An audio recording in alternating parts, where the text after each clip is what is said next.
Assalamualaikum warahmatullahi wabarakatuh. Waalaikumsalam. Waalaikumsalam warahmatullahi wabarakatuh. Kami peserta Latsar CPNS Kemenkumham tahun 2022 dari Angkatan 33 kelompok 4 yang beranggotakan 5 orang, yaitu saya, Rizky Muhammad Rizal. Saya Satria Budiharjo, absen 32. Saya Satria Budiman, absen 33. Saya Sandy Haji Prakoso, absen 34. Saya Sarul Nizam, absen 35. Hari ini kami berlima akan melakukan review keanekaragaman tentang film Laskar Pelangi dan film Cahaya dari Timur. Film Laskar Pelangi. Laskar Pelangi ini merupakan film yang menceritakan kisah tentang anak-anak kecil yang miskin yang tinggal di Belitung. Anak-anak itu mengejar cita-citanya dan mencoba untuk memperbaiki masa depannya. Ada seorang guru yang bernama Ibu Muslimah yang memberi julukan kepada anak-anak kecil itu, yaitu para Laskar Pelangi. Nilai keanekaragaman sosial pada film Laskar Pelangi. Film Laskar Pelangi ini memiliki dua nilai moral. Yang pertama nilai sosial dan yang kedua nilai budaya. Nah, kalau menurut saya, nilai sosial dari film Laskar Pelangi ini mengajak para penontonnya agar sadar akan pentingnya kehidupan harmonis, berkelompok dalam ikatan kekeluargaan antara satu individu dengan individu lainnya. Nah, hal itu dibuktikan dari adanya penemuan tentang nilai sosial dalam film tersebut. Contohnya, sosial pendidikan pada sekolah Muhammadiyah. Yang kedua, sosial pendidikan sekolah PN Timah. Dan kemudian sosial masyarakat kelas atas dan sosial masyarakat kelas bawah. Nah, itu adalah menurut saya. Kalau menurut dari Mas Satria Budiharjo bagaimana? Oke, terima kasih Mas Rizky. Kalau menurut saya, film Laskar Pelangi ini menunjukkan adanya perbedaan ya antara kaum komunitas tambang dengan kaum komunitas buruh. Karena di situ kan ada tuh perbatasan tembok tinggi yang membedakan dua komunitas tersebut. Tapi kalau menurut yang saya lihat itu dua komunitas yang ada itu saling bergantungan.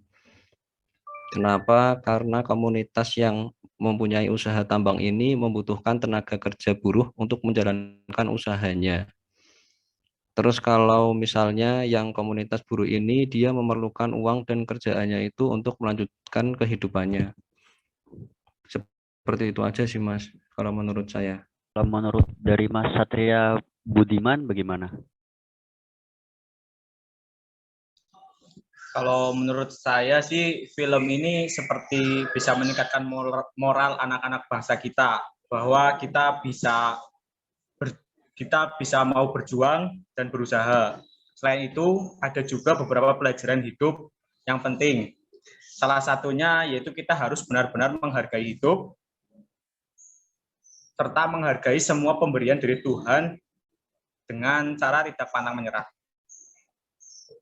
Seperti itu saja sih.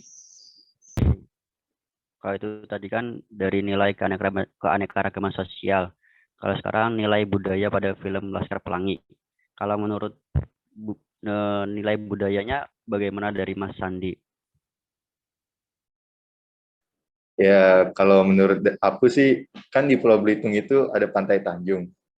Nah, pantai itu kan ada batu-batu besar. Berarti mendadakkan bahwa di pantai itu masih ada budayanya. Dan apalagi kalau habis turun hujan itu ada pelangi. Nah, dari situlah Ibu Muslimah menjulukan anak-anak itu jadi Laskar Pelangi.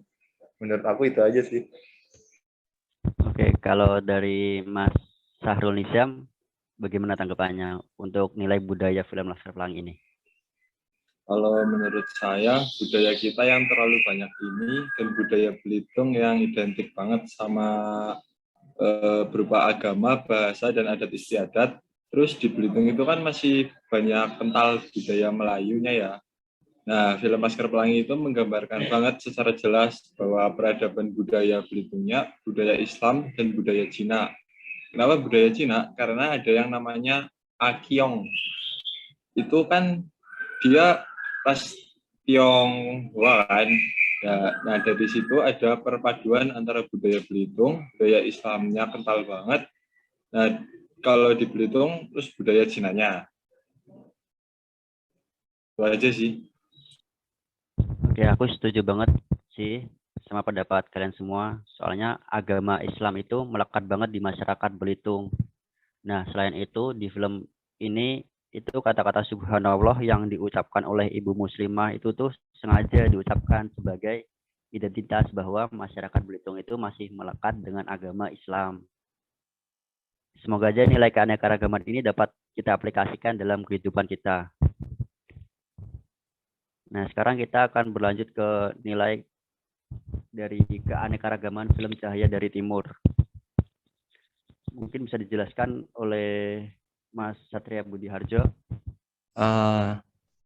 Jadi di film Cahaya dari Timur Beta Maluku ini adanya sosok Sani yang rela berkorban demi kepentingan bersama. Hal ini dapat dilihat dari beberapa adegan dalam film tersebut, seperti Sani menolak pesanan ojek sebagai mata pencarian utamanya dan memilih melatih anak-anak untuk bermain bola.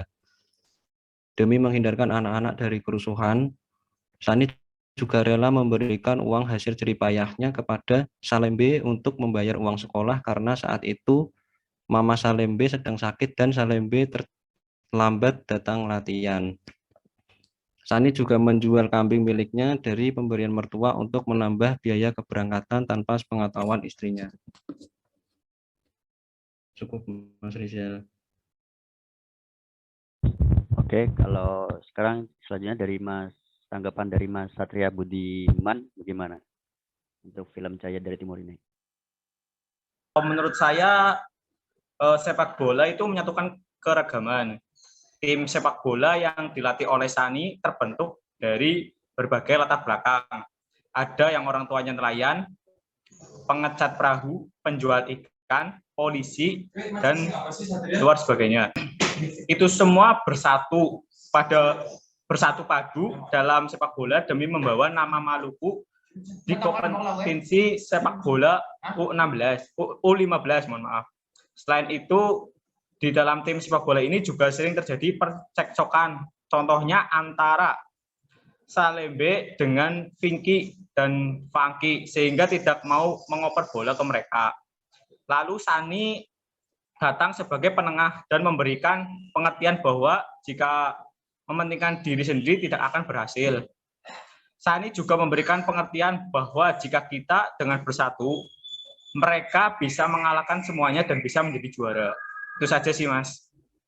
Sekarang untuk tanggapannya dari Mas Sahrul Nizam sendiri bagaimana untuk film Cahaya dari Timur ini? Ya, menurut saya prestasi sepak bola menyatukan setelah kemenangan demi kemenangan diraih oleh tim Maluku pada kompetisi U15 hingga masuk ke final. Nah, kabar ini kan sampai ke Maluku. Paso yang ada di Maluku. Pendeta Paso pun mempersiapkan gereja untuk menonton bersama final sepak bola dari putra-putra Maluku. Nah, siapapun boleh ikut menonton tanpa memandang ras, suku, agama, dan budaya. Selain itu, ada juga masjid dan beberapa tempat lainnya yang digunakan untuk menonton bersama final tersebut. Masyarakat pun membaur satu sama lain dan tidak membedakan ras, suku, dan budaya mereka, Mas. Itu saja sih menurut saya. Terima kasih. Masih ada tanggapan lagi nggak ya untuk dari film Cahaya dari Timur ini? Ya, kerjasama ya, Mas. Kan tahu sendiri kalau pas tanding tuh, mereka kan berselisih kan, yang bapaknya dibunuh itu. Nah, kan kalah akhirnya. Nah, setelah mendapatkan pencerahan dari Sani, mereka bersatu, akhirnya mereka bisa meraih kemenangan. Gitu, Mas. Intinya persatuan. Dan dari sikap bersatu itu dia bisa menciptakan suasana harmonis ya dalam dalam persatuannya mereka. Ini itu saja kali ya untuk pembahasannya dari film Laskar Pelangi dan film Cahaya dari Timur. Kurang lebihnya mohon maaf. Wassalamualaikum warahmatullahi wabarakatuh.